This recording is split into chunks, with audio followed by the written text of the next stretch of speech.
Ibihe byiza nanone kuri mwebwe mukomeje kudukurikira muri mu Rwanda no hanze y'igihugu cy'u Rwanda, by'umwihariko mu karere k'ibiyaga bigari muri Uganda, Repubulika ya Demokarasi ya Kongo, Burundi n'igihugu cya Tanzania. Uyu munsi ni tariki ya 13 ukwezi n'ukwa kane 2026, mu gihe mu Rwanda hasozwa icyumweru cy'icyunamo, ariko ibikorwa byo kwibuka byo birakomeza hirya no hino mu turere dutandukanye mu gihe cy'iminsi igera ku ijana.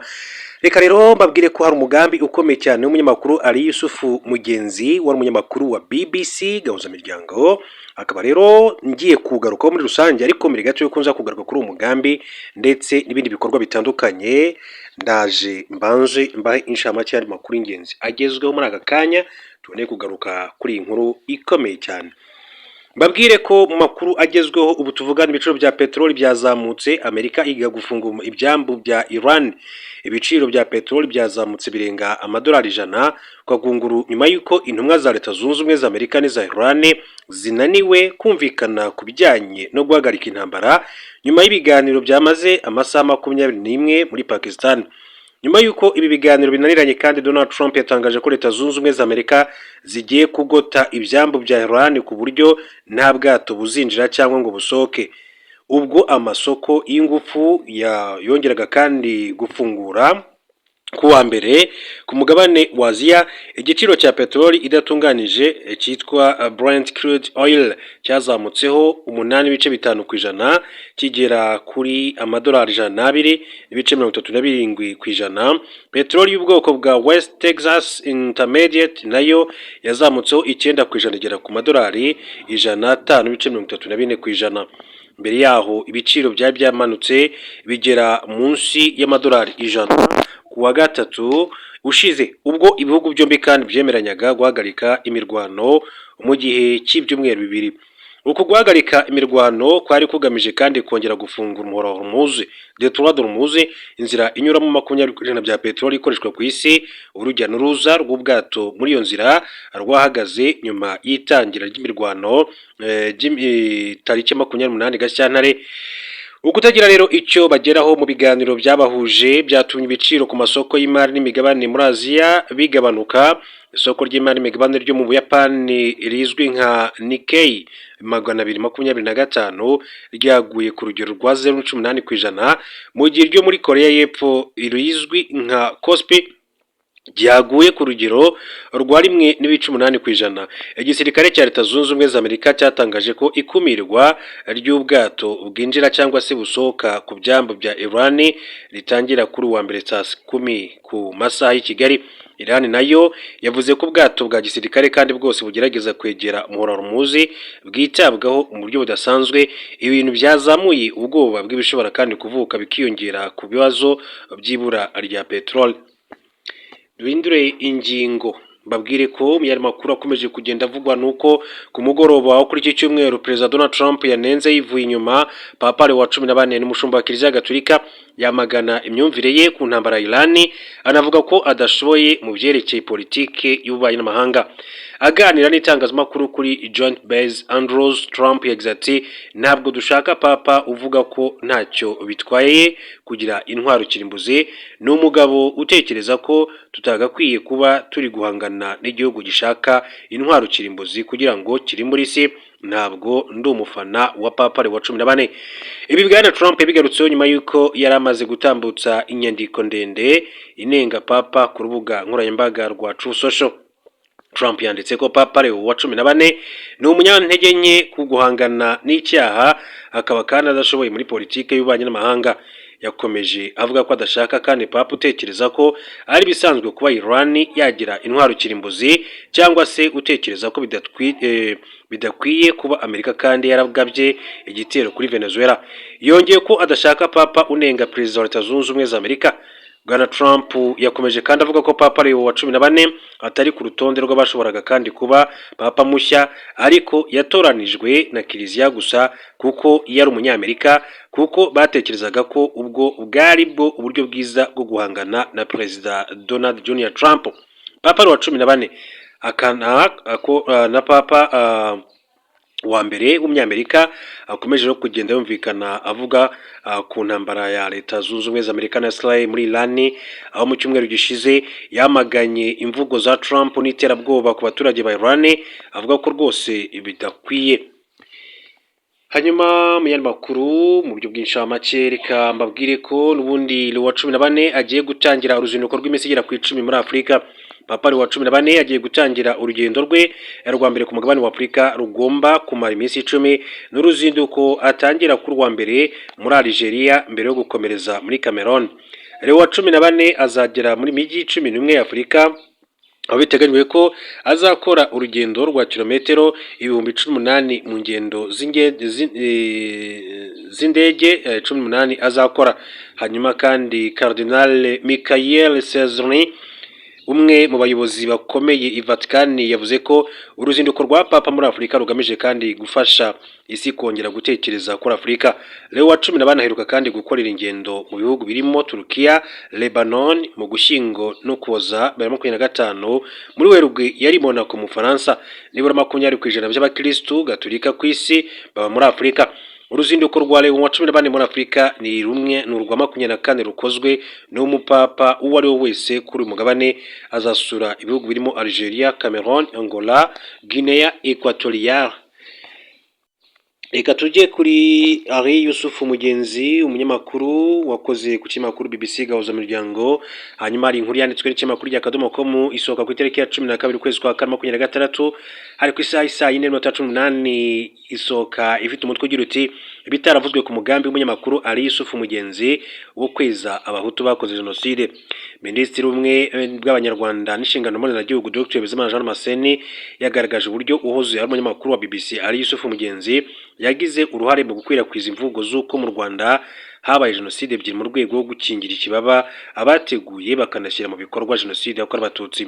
Ibyo bigarutseho kuri wa gatandatu tariki ya 11 Mata 2026 mu kiganiro kigaruka ku mateka yagejeje ku bitabiriye igikorwa cyo kwibuka ku nshuro 32 jenoside yakorewe Abatutsi Ikiziguro mu karere ka Gatsibo. Minisitiri Bizimana yagarutse kuri bamwe mu bayobozi nabo mu nzego z'umutekano bavukaga mu yahoze ari prefecture ya Byumba bagize uruhare muri jenoside yakorewe Abatutsi.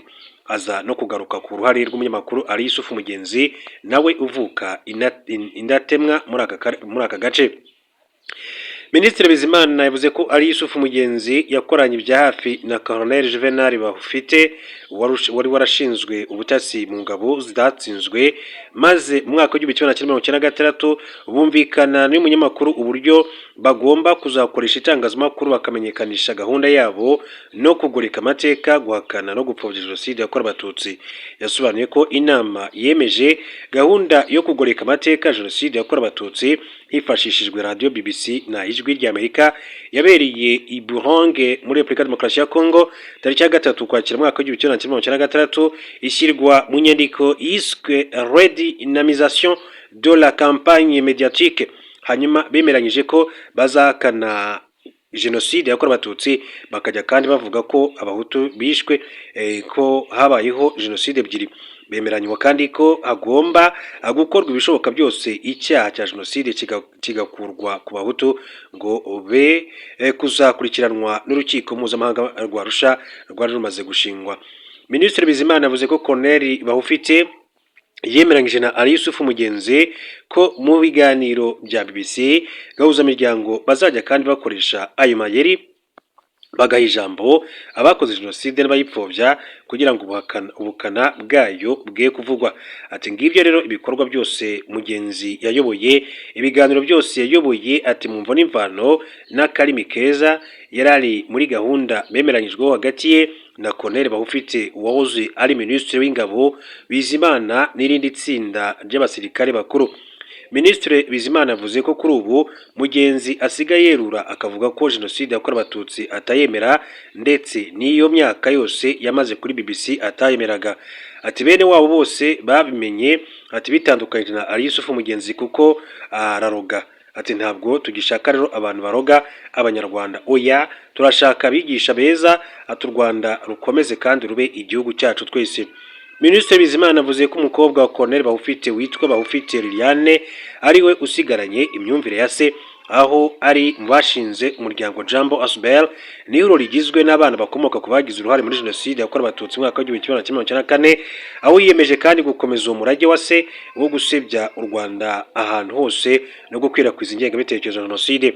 Inama y'abasirikare bakuru basabye imikoranire na Ali Yusufu Mugenzi ngo yari iyobowe na General Augustin Bizimungu wabaga i Goma, General Gratien Kabirigi wabaga i Bukavu, Colonel Aloys Ntwiragabo na Colonel Renzo Tarsis, Colonel Murasa Mongo Joseph, Lieutenant Colonel Ndahimana Jean-Marie Vianney, Lieutenant Colonel Nsengiyumva Anatole, Lieutenant Colonel Sebahira Antoine na Lieutenant Colonel Rwamanywa Auguste.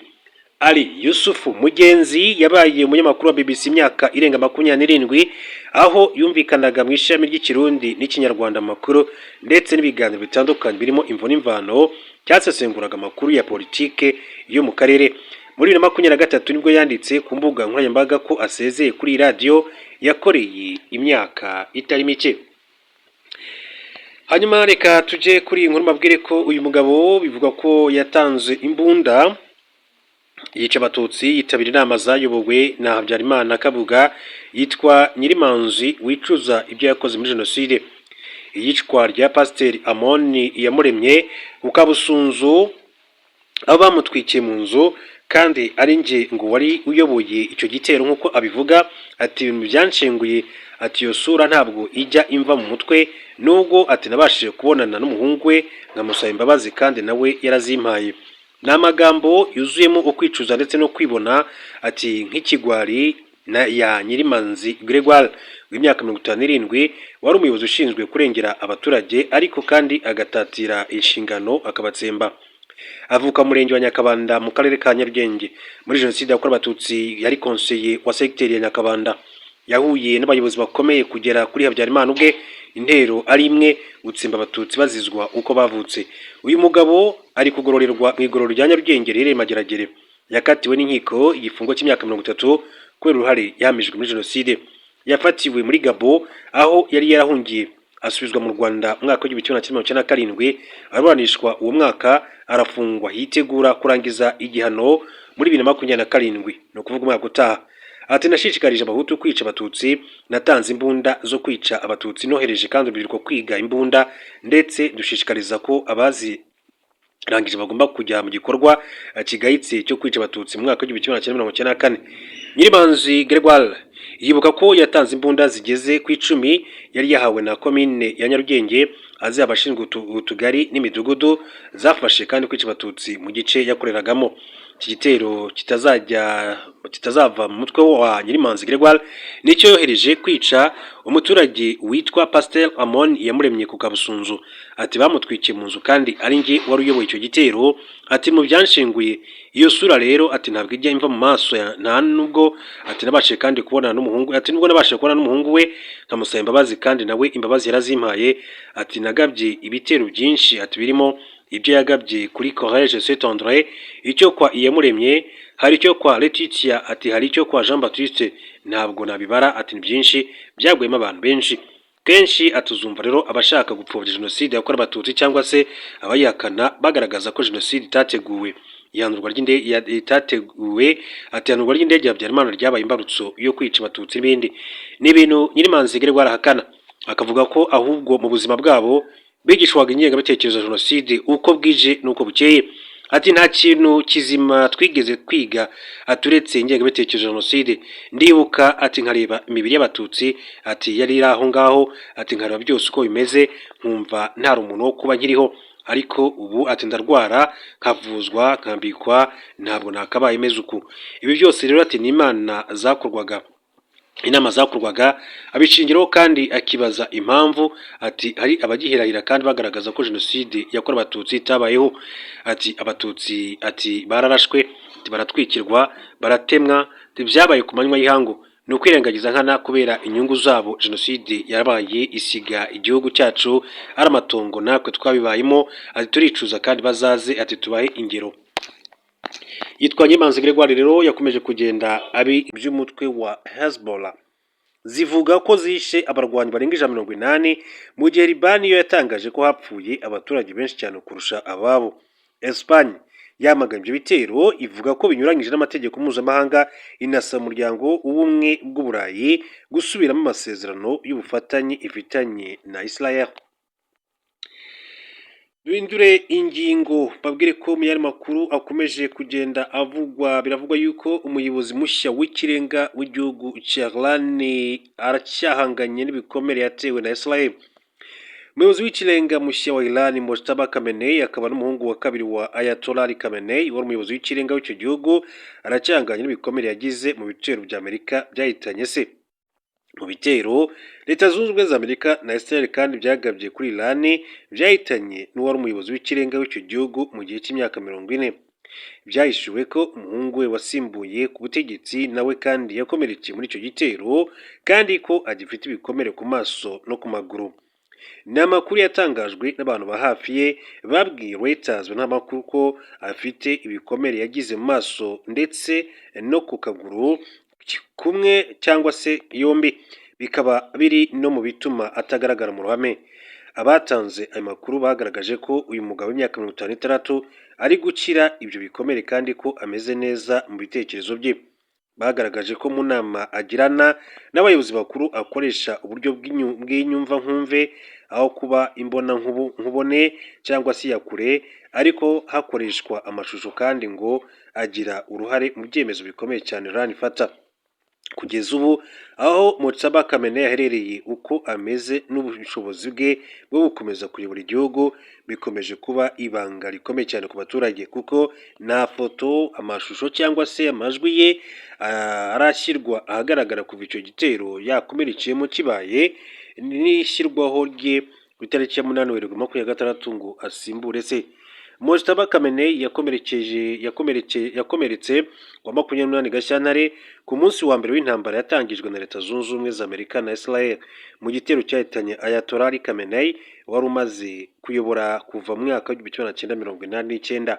Umugore wa Mojtaba Khamenei, muramu we no kuvuga umugabo wa mushiki we n'umugore wa murumuna we bari mu bandi bo mu muryango we baguye muri icyo gitero. Kugeza ubu n'amakuru aratangazwa n'inzego za Iran agaragaza uko ibikomere bya Khamenei bimeze.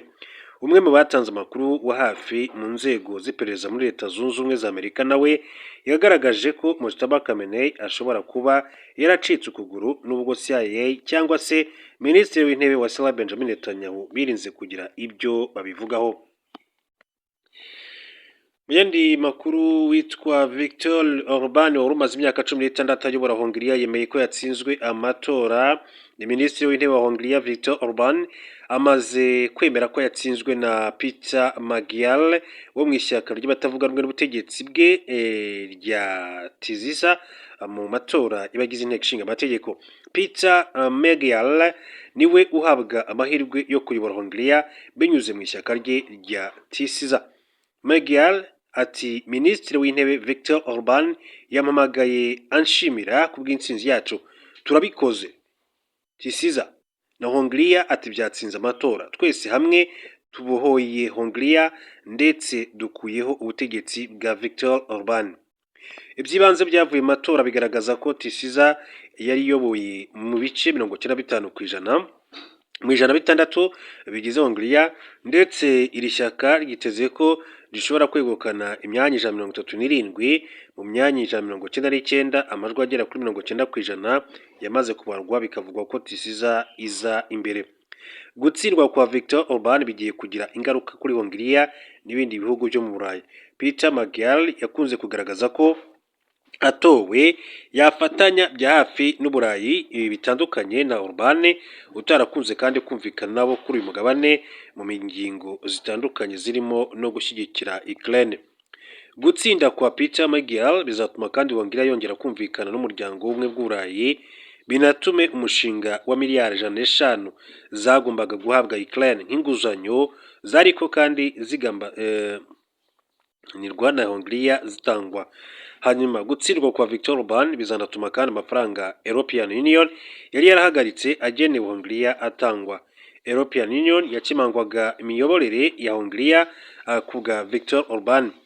ni igihombo ku Burusiya kuko Viktor Orban yabonwaga nk'inshuti yabwo muri European Union kubera ko Amerika itarimeranye neza n'Uburayi. Donald Trump yari yaremereye kandi ishyaka rya Orban inkunga y'amafaranga.